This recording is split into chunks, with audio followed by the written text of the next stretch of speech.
¿Sí? ¿Todos? ¿Están todavía ahí buscando esa expectativa de lo que se viene más adelante para ustedes? Pero bueno, siempre deseándoles que este tiempo sea muy productivo para cada uno, y viene una temporada donde se va a aprender mucho más todavía.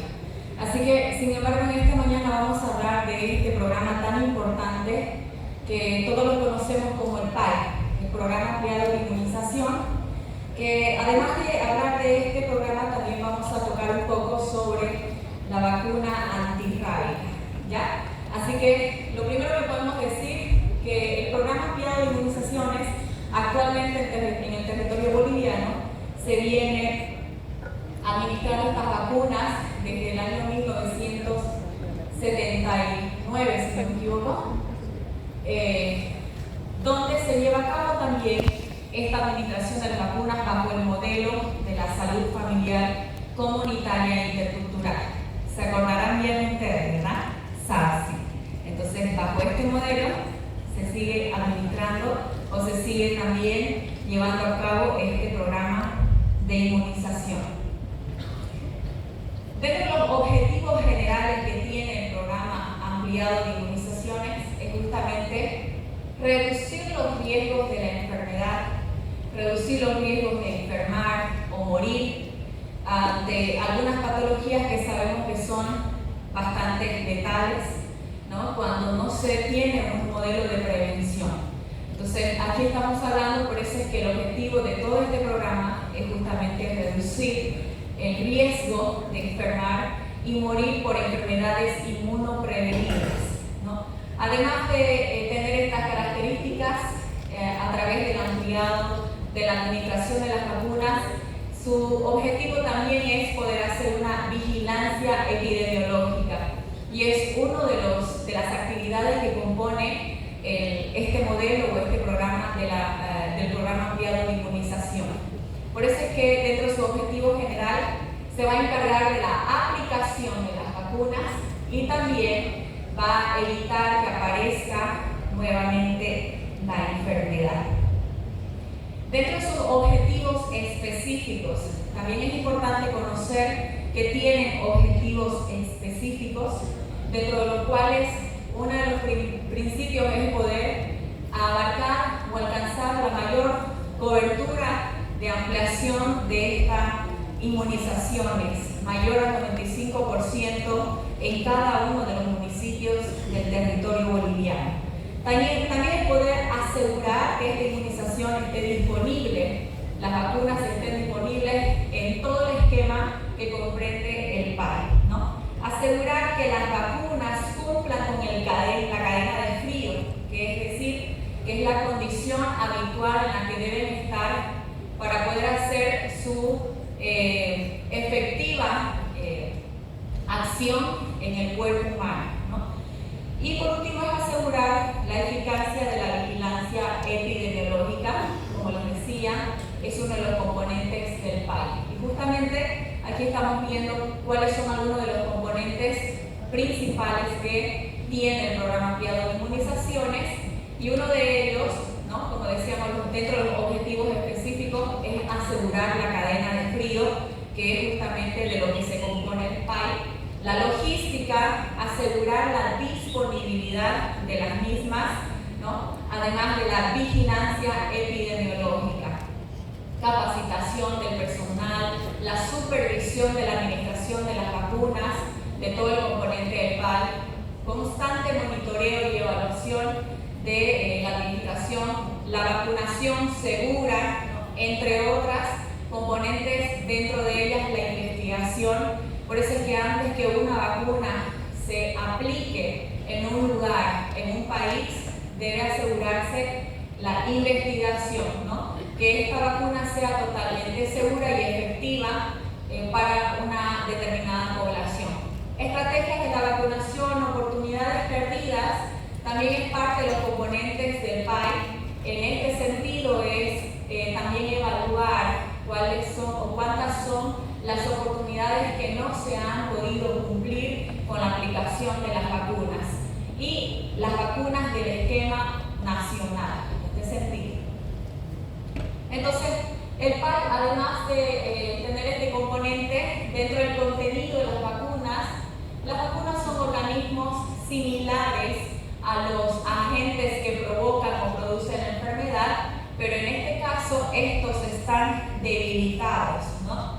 Entonces ayudan a adquirir defensas contra esa misma enfermedad.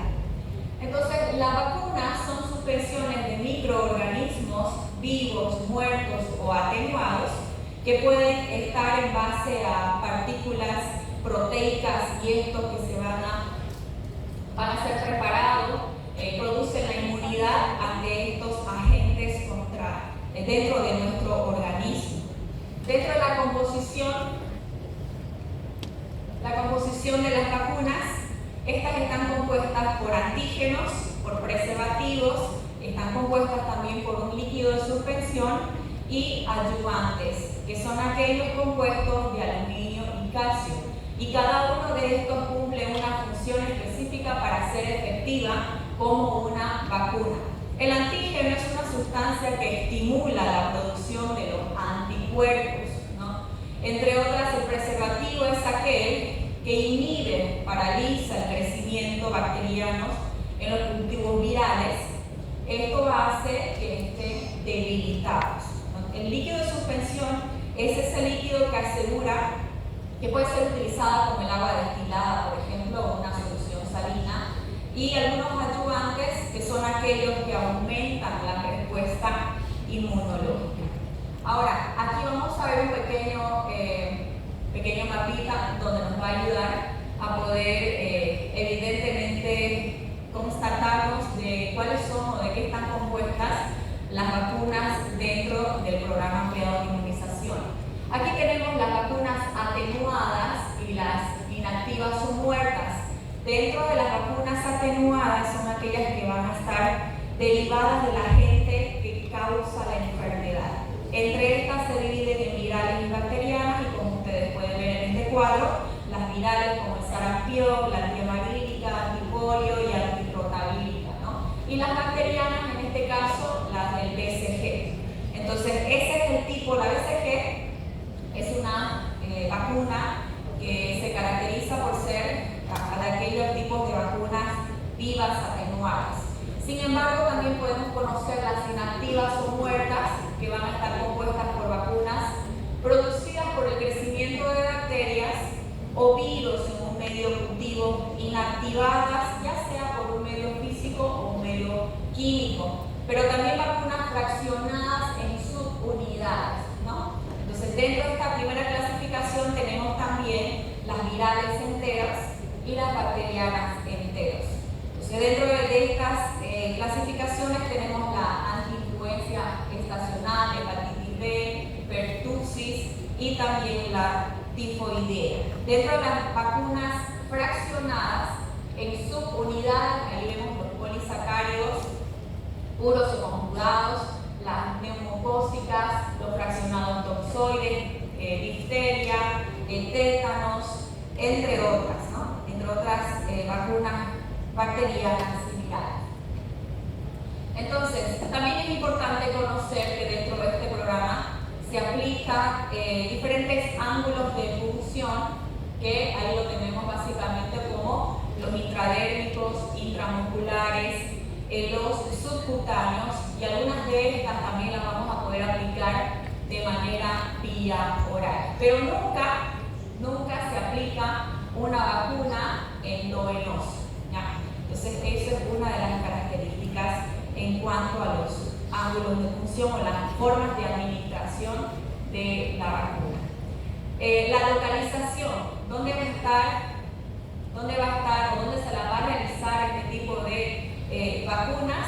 Generalmente esta región es utilizada para los niños mayores a los 1 año de edad. Ahí, como ustedes ven y conocen, el músculo deltoides o la región deltoidea es una de las más aplicadas, pero también otra zona muy importante, aquí estamos hablando del músculo vasto, donde se utiliza el tercio medio del vasto externo. Entonces, ese es el lugar de función o administración de esta vacuna, que generalmente es aplicada en menores de 1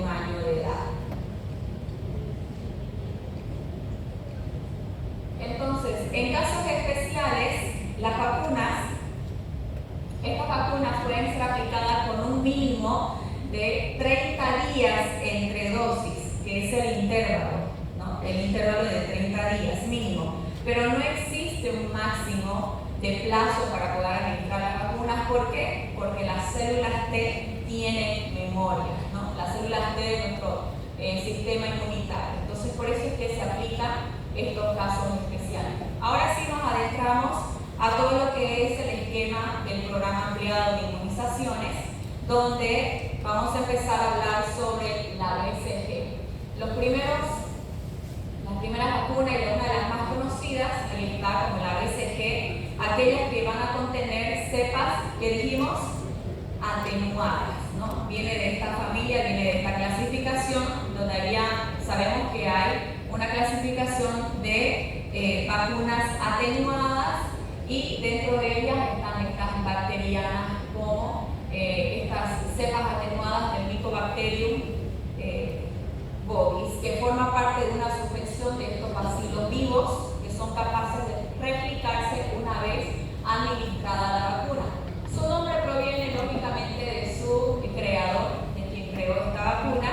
Esta vacuna es aplicada al momento del nacimiento como dosis única o para los recién nacidos de forma intradérmica, ¿no? Entonces previene las formas graves de tuberculosis, una de las variaciones, la biliar y las meningias.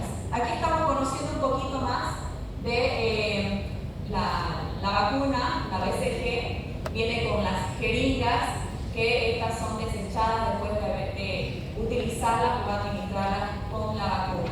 El contenido es liofilizado. Una vez utilizado o abierto este frasco, es importante colocar la fecha, la hora en la cual va a ser administrada para los pacientes. Son 10 dosis, por eso es que es importante al momento de abrir poder registrar estos datos importantes, porque esta vacuna sí es utilizada. Se utiliza varias veces, ¿no? 1 ml de un diluyente, viene con su diluyente, ahí estamos viendo el frasco, la ampolla blanquita, donde se hace la dilución con la vacuna del frasco que ustedes están visualizando. El frasco abierto, una vez abierto, dura 6 horas, por eso es que es importante colocar estos datos, y generalmente cuando es abierto, es importante también contabilizar. En este caso los pacientes llegan, ¿no?, por la parte de obstetricia, entonces generalmente estas vacunas no son desperdiciadas, por así decir. Por eso es que cuando conocemos o entendemos que dura 6 horas, es importante también cuidar el tiempo que justamente va a durar o se va a aplicar o administrar esta vacuna. Bien, ¿qué más podemos tener?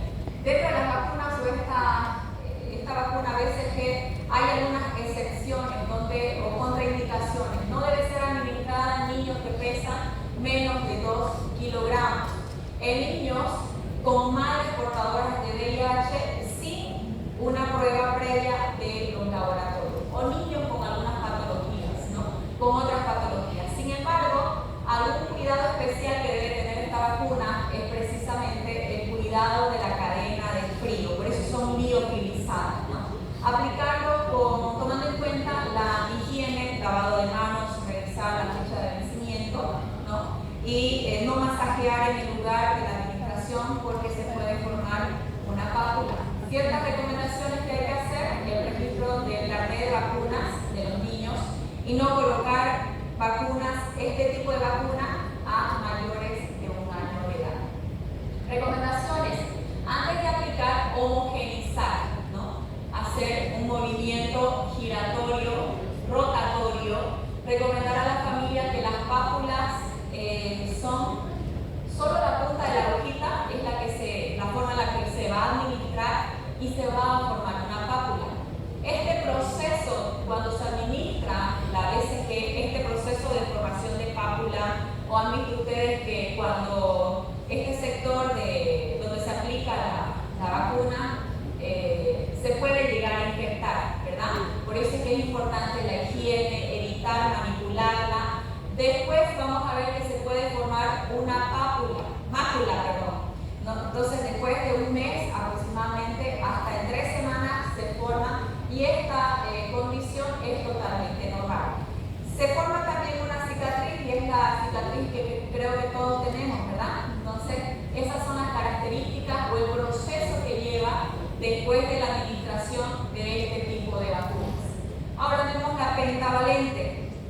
Su nombre mismo lo indica, ¿verdad? Previene de 5 tipos de enfermedades.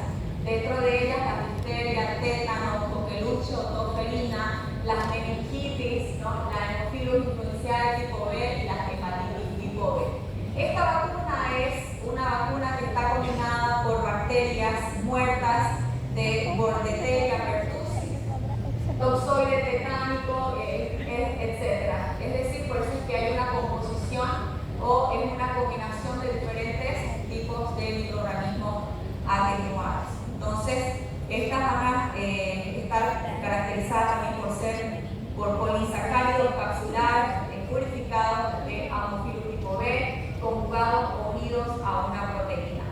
Hay 5 dosis de 0.5 ml que va a ser administrada la vacuna a los 2, 4 y 6 meses de forma obligatoria.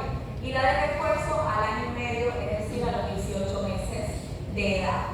Dentro de la presentación, aquí estamos viendo, también tiene una presentación. Esta vacuna no es como la anterior. La anterior tenía 6 dosis que podrían ser utilizadas para diferentes pacientes, por eso duraba 6 horas. Pero esta vacuna es unidosis, es mixta, ¿no? Por su componente, y no tiene diluyente como la anterior.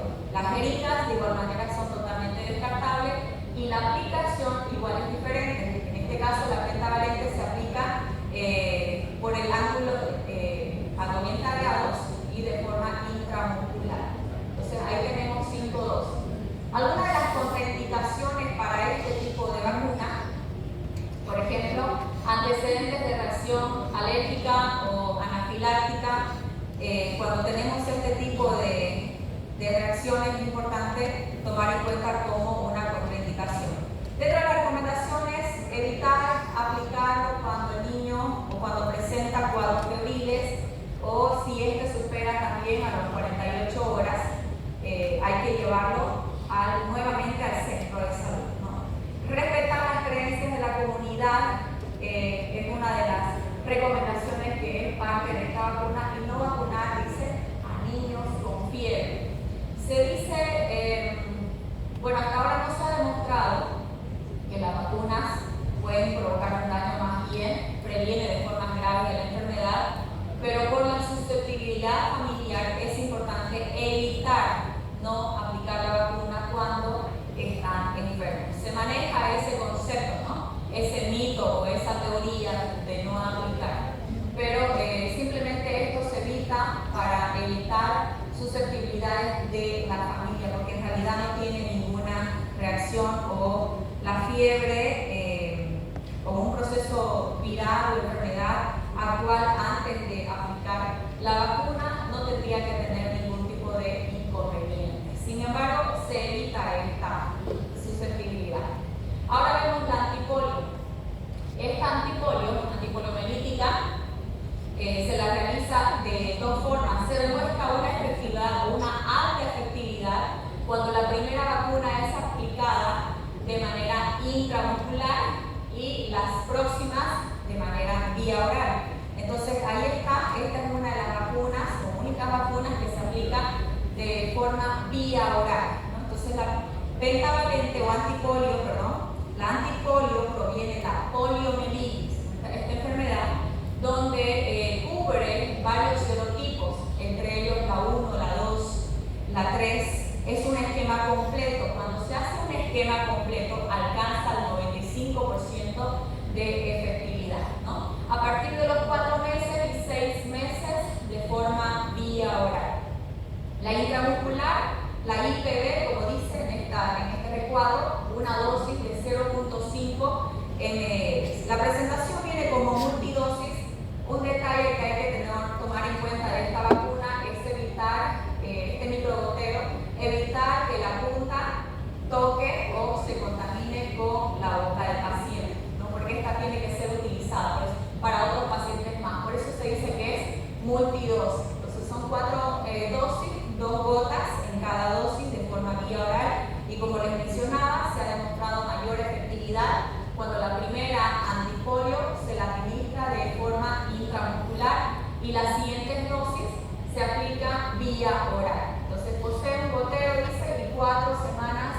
de duración aproximadamente 28 días. Entonces hay vacunas que tienen un tiempo límite de duración y eso es bastante tomado en cuenta en los centros de salud, que son los lugares donde más se administra este tipo de inmunización, ¿no?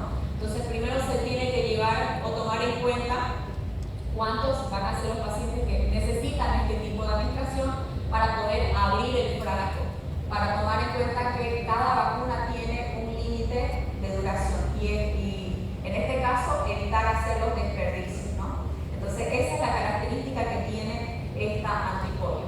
La antineumocócica. Esta antineumocócica previene contra las neumonías, ¿no? Contra las neumonías, y meningitis por neumococo, previene varios serotipos de esta enfermedad, de este agente patógeno, contiene ayudantes de aluminio, ¿no? Y es una de las vacunas inactivas compuestas por sacáridos del antígeno capsular de los estreptococos pneumoniae. Aquí también tenemos este tipo de vacuna, se aplica de forma intramuscular. ¿En qué músculo dijimos? Deltoide. Vasto. Muy bien, están atentos. Entonces, esta presentación viene en este frasco con una jeringa descartable, se aplica con una sola dosis, un frasco para cada niño, y no tiene o no viene acompañado de el Son 3 dosis para poder hacer o llegar a su amplia o completa efectividad de la vacuna, y solo se administra a niños menores de 1 año. 3 dosis de 0.5 ml, ¿no? Entonces, la antirrotavírica. Esta antirrotavírica, a diferencia del antipolio, ahí viene también de forma vía oral. Sabemos que cubre para poder prevenir las enfermedades graves por diarrea, por rotavirus, por suspección de microorganismos vivos atenuados, es la característica de esta neumocócica antirrotavírica, ya estoy en la anterior, que proporciona una inmunidad heterotípica. Entonces, este tipo de vacunas, a diferencia del antipolio, como ustedes lo ven, puede ser administrada en contacto con la boca del niño. Entonces, de forma vía oral, son 2 dosis de 1.5 ml a los 2 y a los 4 meses. Esta es la presentación en la que viene esta jeringa, que también es descartable. Unidosis se aplica para cada niño y luego se tiene que desechar o descartar. Tiene una amplia efectividad del 90%. Bueno, ahora conocemos la de la influencia. Aquí tenemos la de la influencia estacional pediátrica. Previene también estos microorganismos, como la influencia estacional, donde previene diferentes cepas, 3 cepas, HN1, H3N2 y la serotipo 8, donde son microorganismos vivos inactivos, que son fraccionados, trivalentes, y tienen una amplia efectividad que puede llegar al 90%. Son 3 dosis que puede ser administrada de forma intramuscular de 0.5 25 ml para los pacientes pediátricos menor a los 1 año de edad en el músculo vasto, la primera, la segunda dosis, y a los 6 meses y a los 7 meses, ¿no? En este caso, la cantidad de la dosis pediátrica, por ejemplo, esta puede ser administrada en niños. Una vez que se abre este tipo de vacuna, se tiene que registrar que esta vacuna va a ser administrada, si va a ser administrada para niños o para adultos, porque la dosis sabemos que puede, o mejor dicho, varía. Por eso es que dice, si se abre esta ampolla, la cantidad de dosis pediátrica puede alcanzar hasta 20 niños, porque la dosis va a ser de 0.25 ml. Pero si abrimos esta ampolla, es importante registrar, además de la fecha, el día o la hora que se va a abrir esta ampolla, es importante registrar para quién o a qué pacientes va a ser administrada la ampolla, ¿no? Por ejemplo, si se abre este frasco y se administra para un niño, se tiene que registrar únicamente esa ampolla va a servir para las dosis que va a ser administrada para los niños. Pero si se abre la ampolla o estas dosis de vacuna para los adultos, tiene que ser únicamente utilizada como dosis para adultos. Por eso es que va a variar en cuanto a la cantidad de utilizados. Por eso es que se dice que son multidosis. No viene diluyente porque no necesita prepararse, se administra directamente y es utilizada dependiendo de las dosis. Si son pediátricas o adultas, va a depender o va a variar la cantidad para 10 o para 20 niños, 10 mayores o 20 niños en este caso. Entonces, una vez más, la duración es importante, ¿no? El frasco abierto, una vez administrado, tiene que tomarse en cuenta el llenado de estas. Cuando ustedes vayan o estén en su internado rotatorio y estén justamente rotando el sector de, por ejemplo, pediatría o emergencia pediátrica, pueden ver quizás la forma de la administración y estos frascos tienen que estar identificados, ¿no? Cuando son utilizados. La duración es de 28 días, por eso es que también es importante recolectar a los pacientes antes de poder abrir la ampolla, porque tiene un tiempo límite de duración. Ahora ya estamos viendo la vacuna del sarampión. ¿Qué cubre? ¿Qué microorganismos o enfermedades va a cubrir? Va a prevenir el sarampión, rubeola y parotiditis. Entonces esta vacuna viene en suspensión de cepas de virus vivos atenuados. Estos virus como las parotiditis, las rubeolas, como su mismo nombre lo indica, tienen una efectividad bastante alta del 95%. Se administra a partir de los 12 meses de edad, de manera subcutánea. Ahí está la forma de administración subcutánea en 2 dosis de 0.5 ml. La primera dosis al año de vida se aparece a partir de los 12 meses de edad, es decir, un año de vida, y la segunda dosis al año y medio, en este caso, como lo ven aquí, 18 meses de edad. Una sola dosis presenta, ahí dice el diluyente, ¿verdad? Entonces este tipo de vacunas se tiene que preparar y también las medidas son totalmente descartables. ¿Qué más? Dentro de la inmunización, aquí está algo muy importante que hay que saber de este tipo de vacunas después de saber que se administra después del primer año de vida, son los cuidados, las recomendaciones. Dice, no debe administrarse a mayores de 5 años de edad, ¿no? Debido a que el componente que tiene esta vacuna sobre la parotiditis podría causar encefalitis. Ese es un dato muy importante, o que va dentro de las recomendaciones a tomar en cuenta sobre esta vacuna. Solo para niños de 5 años y adultos la SR, no la SRP. Entonces, esa es una de las recomendaciones que se debe tomar en cuenta de este tipo de vacuna.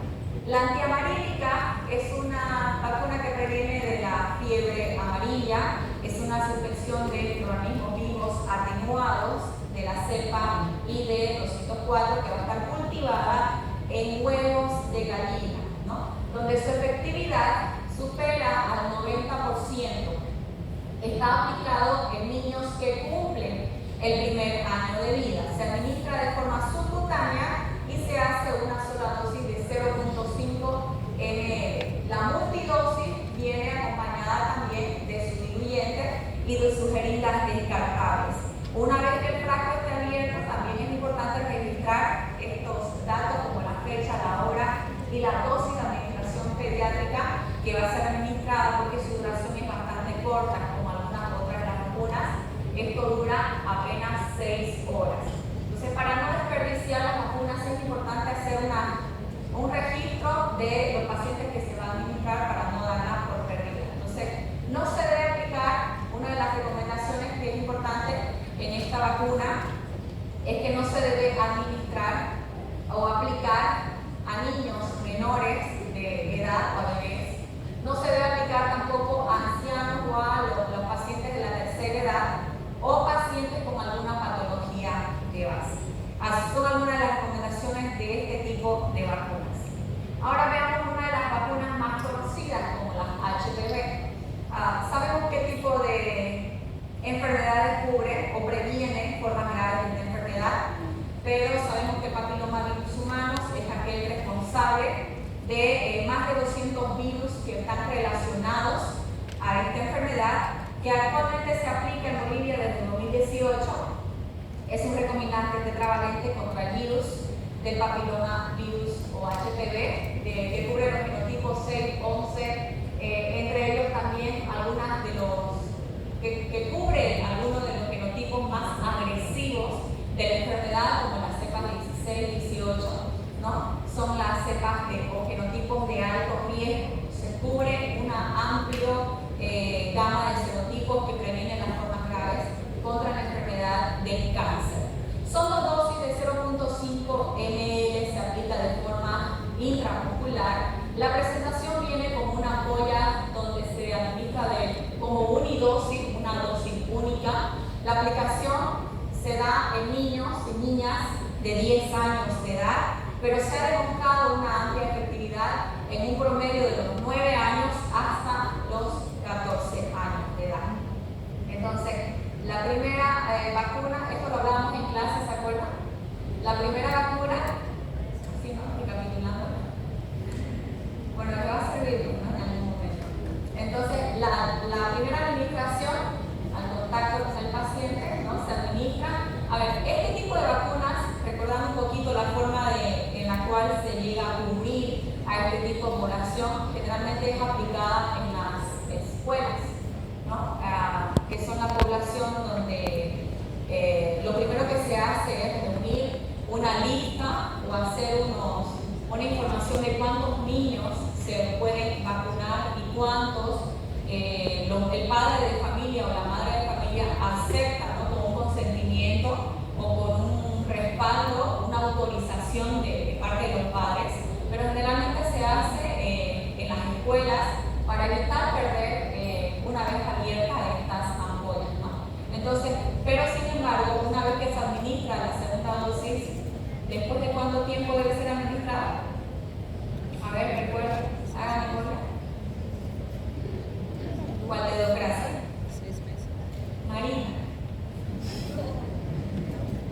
Hay todos atentos. ¿Después de cuánto tiempo? 6 meses. 6 meses. Pregunta de examen. Bien. Entonces, algunas de las recomendaciones o advertencias que tiene esta vacuna, este HPV, no administrar a menores de 9 años. Por eso es que hay un promedio donde se tiene que realizar la administración de esta vacuna. Entonces, entre los 9 y 14 años de edad, no administrar endovenosa, ninguna vacuna se administra de manera endovenosa o de ninguna otra forma que no sea intramuscular, es decir, a 90 grados, ¿no? Entonces, la niña debe estar sentada, tranquila, evitar las situaciones de febriles o enfermedad, ¿no? Posponer cuando las niñas se encuentren con fiebre. Ya mencionamos al inicio que no debería haber ningún tipo de reacción, pero es importante evitar cuando se encuentren en esta situación, ¿no? Para evitar la susceptibilidad. La precaución de las niñas con patologías sanguíneas o patologías de base. Suspender, dice, un dato importante, si es que se encuentra en gestación. Y lo sabemos teóricamente que puede suceder, ¿no? En una etapa escolar. Algunas de las recomendaciones, la Organización Panamericana de Salud recomienda que las vacunas a las personas hasta los 26 años de edad, según el esquema de vacunación que maneje cada país. Entonces, a pacientes o personas inmunodeprimidas, incluidas los pacientes VIH, deben recibir 3 dosis, si es posible, ¿no? Y si no, al menos 2 con un intervalo de ¿cuánto tiempo dice? De 6 meses, ¿verdad? Realizar coordinación y programación con el establecimiento educativo, eso es lo que le decía hace un momento. Se coordina la cantidad de vacunas que se va a llevar.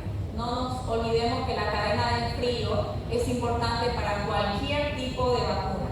Censar antes de ir a aplicar, o sea, verificar cuáles son las cantidades de vacunas, cuántos son los niños o las niñas que se van a aplicar. Aplicar 2 dosis con intervalo de 6 meses son las recomendaciones que tiene esta vacuna como el HPV. La difteria tétano en adultos. Aquí estamos hablando que cubre 2 tipos de enfermedades, como la difteria tétano. Esta vacuna es una preparación de la anatoxina difterica, como el toxoide diftérico, que previene previamente detoxificada y purificada y que se obtiene a través de las cepas de Corynebacterium diphtheriae, ¿no? La cual esta vacuna es tetánica o toxoide tetánico, previamente detoxificada y purificada de la cepa de Clostridium tetani. Se aplica de manera intramuscular, tiene 5 dosis en una cantidad de 0.5 ml que se va a aplicar a niños y niñas mayores a los 7 años de edad. Se administra 5 dosis, como dijimos, la primera al contacto, la segunda debe ser administrada al primer mes, o sea, después de un mes de la primera dosis de aplicación, a los 6 meses después del segundo contacto de la segunda vacuna, al año del tercer contacto, después del año, se vuelve a aplicar esta misma vacuna, difteria tétanos, y la quinta dosis, que es al año de la cuarta dosis, o sea, de la última dosis o la dosis anterior. Esta vacuna es multidosis. Una vez está cubierto, registrar los datos específicos e importantes. Dura 4 semanas, es decir, 28 días. Creo que es el promedio un poco más amplio que se tiene conocimiento de estas vacunas, ¿no? Y hay que cuidar la higiene de estas mismas apoyos. Entonces, esa es la característica de. Ahora, esta la vacuna contra la influenza en el adulto previene también de estas mismas cepas que mencionamos hace un momento. La diferencia es que vamos a hablar de las dosis, ¿no? Ahora, aquí estamos viendo de 0.5 ml. La anterior, ¿cuánto era? ¿Se acuerdan?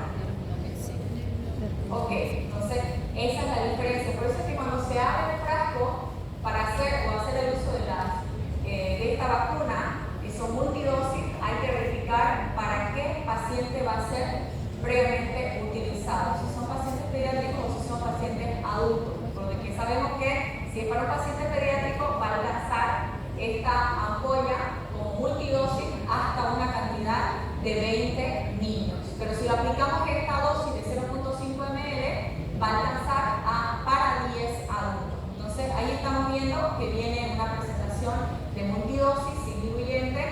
Se tiene que registrar los datos específicos para poder administrarlas en los próximos pacientes, y la duración máxima es hasta los 28 días. Una de las últimas vacunas que vamos a hablar sobre parte del componente o parte del programa ampliado de inmunizaciones es la antihepatitis B. Previene justamente esta enfermedad. Hepatitis B es una vacuna inactiva recombinante que contiene la subunidad de antígeno de superficie. Su efectividad varía entre los 95 y 98%, que se maneja en 3 dosis. Que en este caso, ¿por qué le piden a ustedes esta? Es importante, es una de las vacunas más importantes porque es aplicada especialmente para aquellas personas que trabajan en el área de la salud, ¿no? O aquella persona que tiene contacto muy frecuente con fluidos sanguíneos.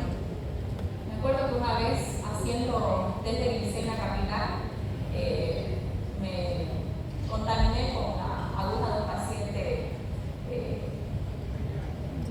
paciente con enfermedad hepática crónica.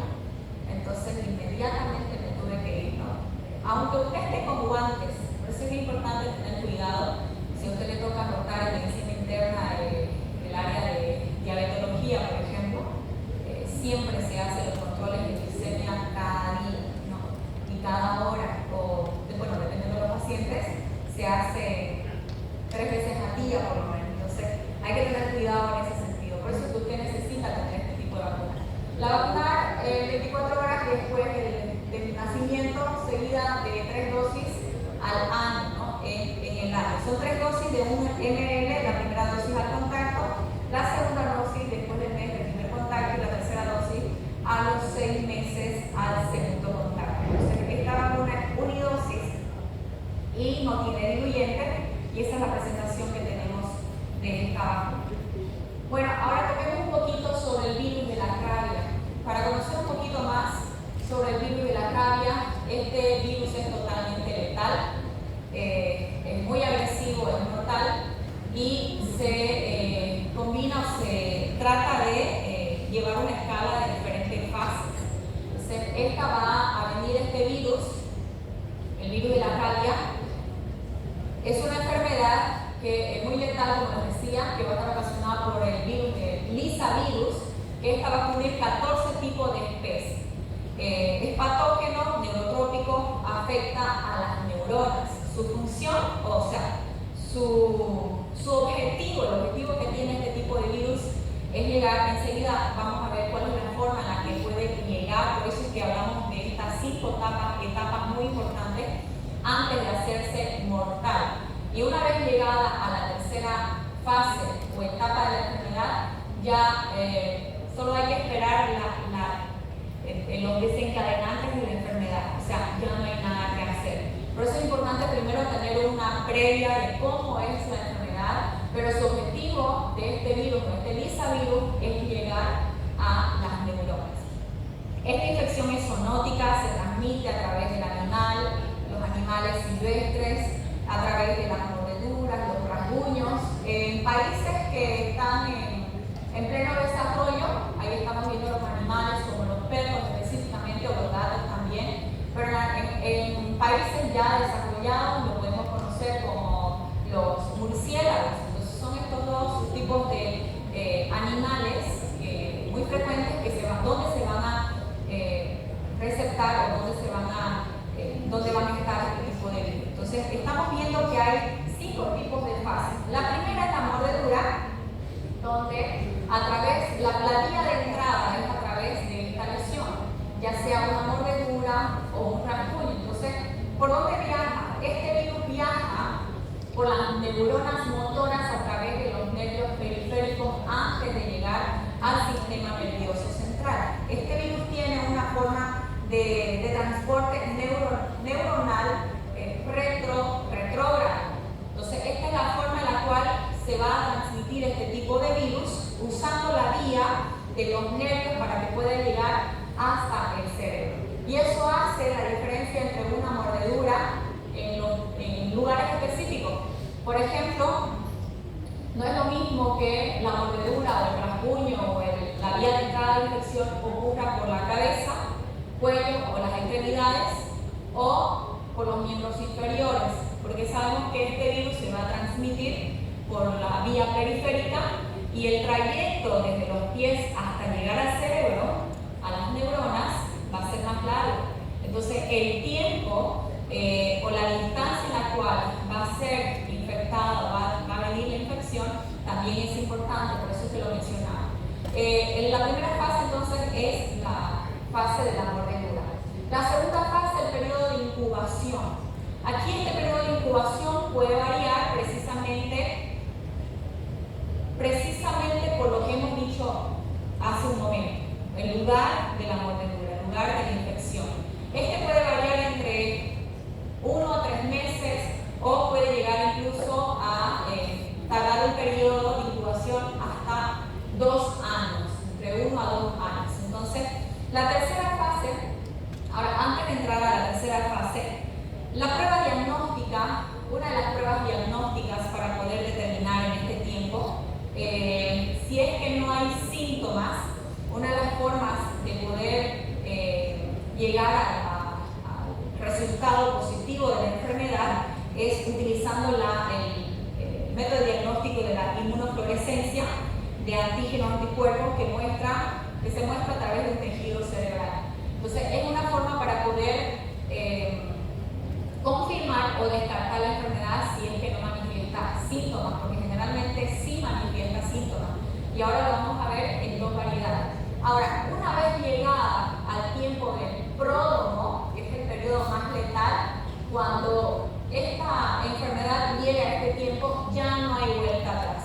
O sea, ya solamente hay que esperar que se desencadene todo el cuadro de la enfermedad. Por eso es que tenemos que crear conciencia con los animales, vacunar a los animales, ¿verdad? Según las campañas que se hacen anualmente o consecutivamente en estos lugares. Entonces, en este cuadro, en esta etapa del pródromo, el virus ya llega al cerebro, donde en esta fase es bastante letal, que va a venir acompañado de síntomas inespecíficos, náuseas, cefalea, vómitos, Síntomas como malestar general, fatiga, ansiedad, sensibilidad, va a perder la sensibilidad en el lugar de la mordedura, ¿no? Estas son algunas de las características que pueden manifestarse a través de este tiempo. Entonces, en este tiempo, el virus, cuando se manifiesta estas características en esta fase, en este periodo, significa que ya ha llegado a afectar los nervios. En esta otra fase, continuamos la otra fase. En la fase neurológico agudo, aquí estamos viendo que se pueden manifestar dos tipos de rabia. Una rabia encefálica o furiosa o una rabia paralítica o tonta. O sea, son dos reacciones diferentes donde una persona se manifiesta a través de signos y síntomas por la infección del virus de la rabia. Entonces, la primera es la que en un 95 a 98% de los casos sucede. Entonces, ¿cuáles son las formas desencadenantes en las cuales se va a visualizar a través de los signos y síntomas la enfermedad en estos pacientes? Noten aquí ustedes que cuando este virus ya ha llegado a provocar una lesión a nivel de las neuronas, esta persona va a reaccionar con ira, con violencia, va a reaccionar también o va a tener manifestaciones febriles, trastornos del comportamiento, ¿no? Entre estas también vamos a ver que en este periodo se puede dañar el sistema nervioso autónomo. Esto, cuando llega a esta fase, el paciente no es consciente de algunas cosas que hace. Entonces tienen el reflejo de morder, ellos también desean morder, ¿no? Entonces tienen esa reacción, porque este virus ha llegado, su intención de este virus es propagarse, entrar en otro huésped para provocar las mismas lesiones. Entonces por eso es que cuando llega, incluso puede llegar a, en esta presentación dice que puede llegar a afectar hasta el sistema nervioso autónomo, que es la parte que se encarga de las cosas que hacemos, ¿verdad? Por eso es que cuando este virus llega a esta fase, hay personas que reaccionan con violencia. Entre estas características también dicen, por eso es que desean morder a otras personas. Ahora, una vez que llega al sistema nervioso autónomo también puede llegar a afectar otros órganos, ¿no? Otras fallas de otros órganos a través del sistema nervioso central, como el hígado, los riñones, la córnea y especialmente las glándulas salivales. Por eso es que cuando, por ejemplo, un animal se contagia, hace el mismo efecto. Cuando un animal se contagia del virus de la rabia, ¿usted cómo lo va a ver? Con bastante espuma, ¿no? Por la boca. Entonces, ¿por qué este virus especialmente causa una sobreproducción de saliva a través afectando las glándulas salivales? Entonces, ahí es donde se encuentra el reservorio de este virus que puede contagiar, puede ser altamente contagiado, produciendo, como decíamos, como dice esta presentación, una excesiva secreción salival. Hay otra área que también es afectada, por eso es que estos pacientes, me hubiese gustado mostrarles un poquito de video de cómo es la reacción ante la afección o contaminación de este virus, la hidrofobia o la fotofobia. ¿Qué sucede con esto? La hidrofobia es el miedo a tragar los líquidos, porque este virus, al llegar a causar una afectación en los nervios, produce un espasmo. O sea, hay una hipersensibilidad también a la luz. Por eso es que un paciente que se contagia y llega a estas fases, a la fase neurológico agudo, el paciente cuando quiere tomar agua lo vomita, o sea, lo impide porque sucede un espasmo, ¿no?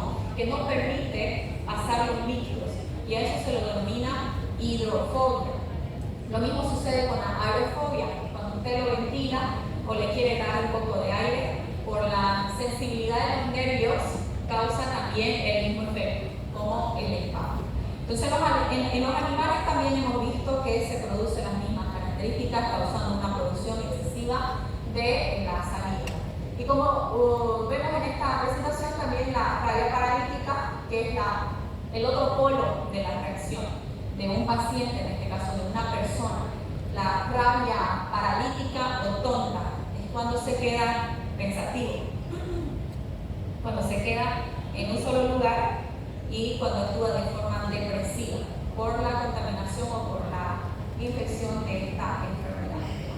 El grupo neuronal en alerta, en esta fase, que lo acompaña la fase 4, es el que mantiene alerta o despierto, ¿no? Este empieza a fallar, por eso es que hay pacientes que se pueden encontrar estuporosos, que es el término que se refiere a cansado, letárgico, con sueño, hasta que llega a una etapa final, ¿no? Entonces, esta es una de las fases que la puede acompañar. Un poquito de resumen de lo que hemos hablado de la incubación, la fase prodrómica, las sintomatologías que produce este virus, una enfermedad, locales como dolor, parestesia, purpurito, que son otras de las manifestaciones, daño en el sistema nervioso autónomo, causando encefalitis, ¿no? Esa es una de las enfermedades más importantes que provoca este virus en la carne. Pasando un poco más hacia la quinta fase, ya esta fase se la denomina etapa de coma, ¿no? Esta etapa de coma, ¿qué va a suceder? Esperar nada más que el virus termine de hacer su función, donde finalmente este virus incapacita las neuronas que se encargan de mantener la respiración. Entonces, esta es la etapa final donde se viene acompañada de la muerte del paciente. Por eso es que es importante cuando hablamos de la infección de este virus y entramos a la primera etapa, que es la mordedura, está pendiente la manifestación de los signos y síntomas, ¿no?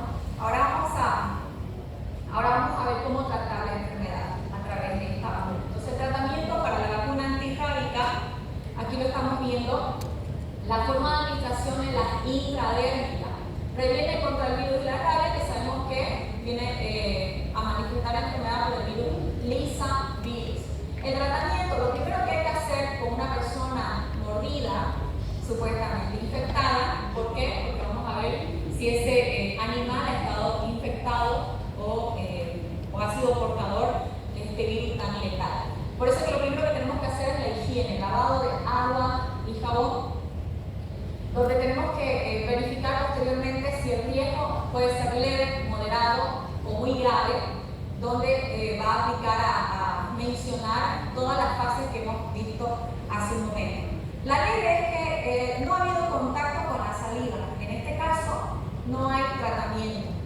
¿Cuándo sí hay tratamiento? Cuando ha habido un contacto con la saliva del animal, ¿no? Porque saben ustedes que el virus llega a afectar sobre todo en las glándulas salivales donde es su reservorio. Entonces, el contacto con la saliva animal a través de la mordedura, que las áreas de lesión más graves que se pueden observar, cuello, en los miembros superiores o en cabeza. Entonces, es el lugar más cercano. El virus, no se olvide que el virus necesita llegar a través de los nervios periféricos, necesita llegar al sistema nervioso central y después va a afectar al sistema nervioso autónomo y por ende la falla orgánica en diferentes órganos de nuestro cuerpo. Entonces, el tratamiento, ahora, antes de entrar al tratamiento, este tipo de vacuna se va a aplicar especialmente a las personas o a la población con riesgo de animales silvestres.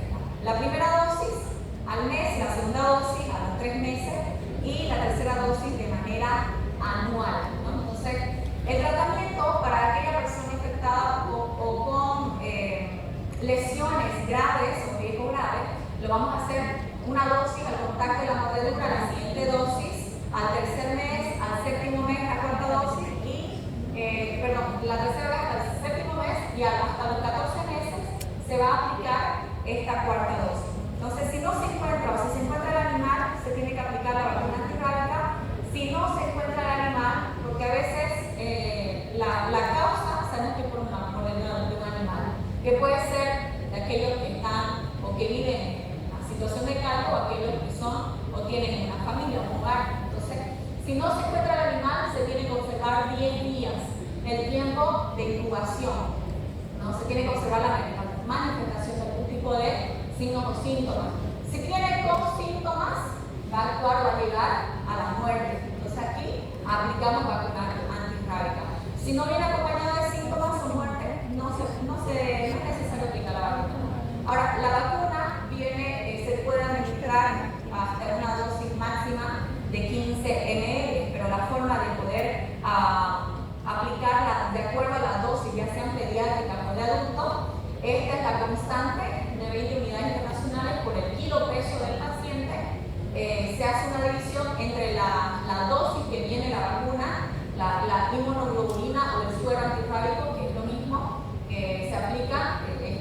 cálculo donde se lo tiene que multiplicar por 2. Entonces esa dosis se la puede aplicar intramuscular, la mitad de esa dosis intramuscular y la otra mitad en el lugar de la herida. Entonces esos son los tratamientos que se debe aplicar. Finalmente, o en conclusión, las vacunas son bastante útiles, ¿no? Son medicamentos muy eficaces y seguros que ningún avance de la medicina ha podido lograr evitar o salvar tantas vidas como a través de las vacunas. Gracias a ellas, las enfermedades que se pueden percibir como amenazas dejan de existir o bien altamente pueden disminuir. Entonces, esa es la importancia del PAI